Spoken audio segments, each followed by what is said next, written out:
We're adhering to the CDC's guidelines and the EPA registered products for cleaning and disinfecting.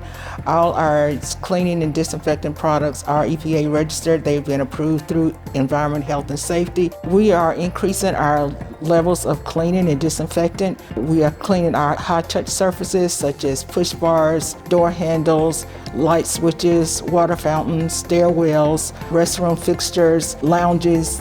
Wherever we have like a high traffic area, we're increasing our level of cleaning and disinfecting that. We will be doing our services probably 3 times a day to make sure the cleaning of those surfaces are increased during those high touch surface areas and spaces like that. We also have increased a deep cleaning for the restrooms. As far as our classrooms, we're going in and cleaning and disinfecting them, deep cleaning early in the mornings at 4:00 a.m.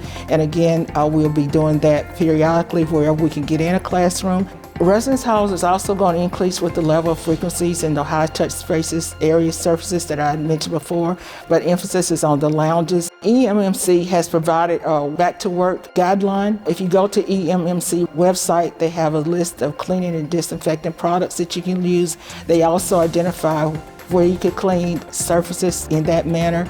They let you know that you can go in and clean your surfaces with soap and water, but if you want to use a disinfectant that's EPA registered, EMMC has provided that list.